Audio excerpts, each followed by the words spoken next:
If you want to be the strongest lifter you could be, you need to tap into your mindset. Because oftentimes lifters underestimate how powerful psychology really is in this lifting game.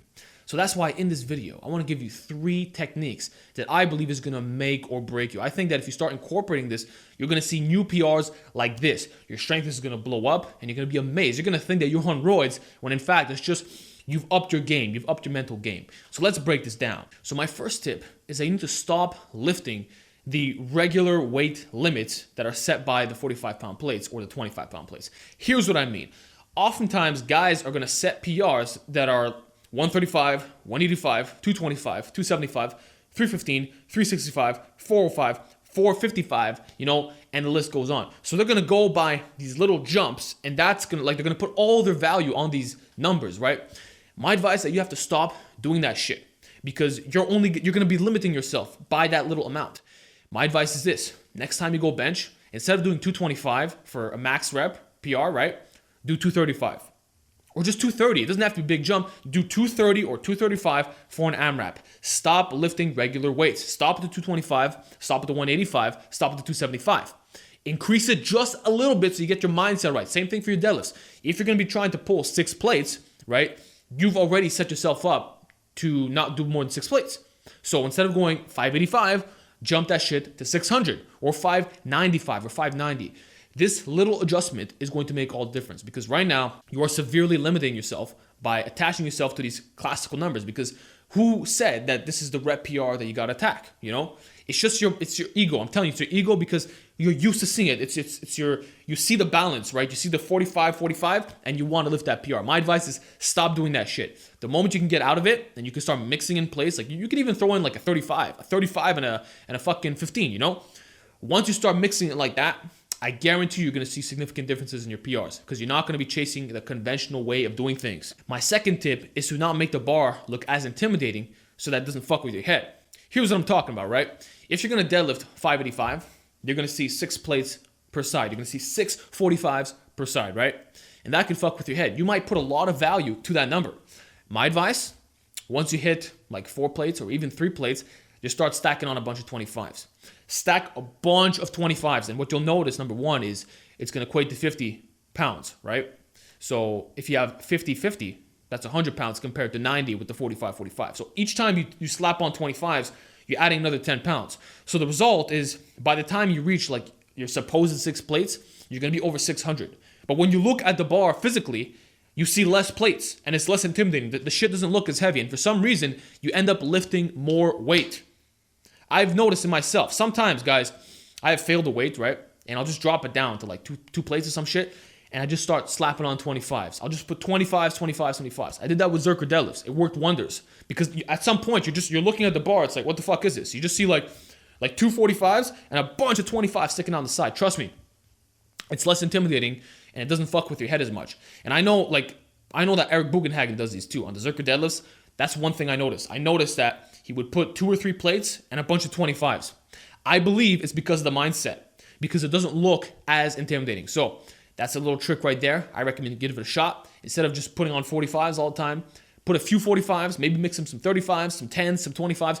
Try to make the bar look like fucking weird because the moment you see something that looks big and impressive, you put limiting beliefs on yourself. And this lifting game is all about confidence. It's 100% about confidence. And that's going to lead me on to my last tip for today's video. You need to channel your energy. You need to channel your mind, and you have to get very, very focused and 100% confident that you're going to lift that weight without fail. You need to channel in so much that you're releasing maximum amounts of adrenaline and you're fucking psyched up. Now, there's lots of ways you could do this. Recently, I've been experimenting with the Wim Hof method, which is you do like 30 deep breaths, That works pretty well. That could psych you up. Another technique could be to you're relaxing, right? You just relax, right? And then when you're right about to do your lift, you put on a song that amps you up and you fucking rip it. That's another technique right there. Another strategy is you go the whole workout without any music, literally just dead. You can even put on some headphones on to cancel out the noise around you. And just be as calm as possible. Be very, very calm for all your warm-up sets. And then once the weight gets heavy, fucking psych yourself up. And the way you're going to psych yourself up is by thinking about bad shit. As much as that might be screwed up, it does work. I'll give you an example, right? The other day I was doing some benching with some heavy as fuck weight. And I decided to think about my dead cat, right, who died in 2016. His name was Chester. I had him for 12 years. And it got me mad. It got me very pissed off because I saw him, right? I saw him on his deathbed. I saw his eyes roll back and shit, and it fucked with my head. It really fucked with me. So I started thinking about that. And at the same time, I was listening to some music. I think it was like some Monomartha, some shit. So I had some music playing, right? I was doing the breathing. I was thinking about my cat, and I just got really, really mad. And then when I got under the bar, I just fucking smashed it through the roof. Like that bar was flying, man. And I had just done a 4 sets of 10 with heavy ass weight, but I blasted through those reps, man, because I was pissed. You have to learn how to channel your mind. You'll notice that a lot of elite lifters are mentally fucked up because it takes them it doesn't take the most sane person to do this type of shit. Think about it. You're going to the gym to beat yourself up, to be sore as fuck, right? To feel pain in your muscles, to feel destroyed.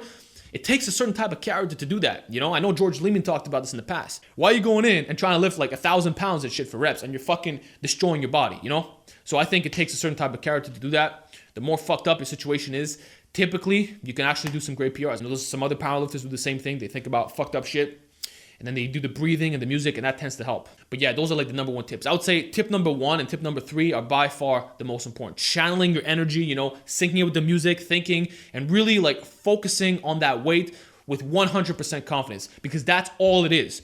I'm telling you guys, it is 100% confidence. If you have any self-doubt, if you doubt yourself for a second for that 1 rep max, you're gonna fail, you know? And you'd be surprised. Sometimes you might fail a weight 3 times. You go in the next day, fucking smoke it. I can't tell you how many times that happened to me. Sometimes when I would post a workout video, right, I would hit a PR and I wouldn't be happy with the PR. So I would go back in like 2-3 days later, smash the PR by like 20 pounds. And it was all mindset, okay? Sometimes I would listen to Dragon Ball Z music, you know, I would breathe, I would do all that stuff. So all I'm trying to say is that the lifting game is very much mindset. You know, you have to learn how to push through your barriers, you know, surpass yourself, and just become enlightened with the iron. Become enlightened with the iron. Maybe I'll coin that phrase, right? So that's it for today's video. I hope this helps you channel your mind, make you feel good when you lift. And that's all I want to talk about. Give me your mindset techniques. Do you have visualization strategies? What do you do to get psyched up so that you make all kinds of PRs? I want to hear as much feedback as possible. And with that said, I will talk to all you next time.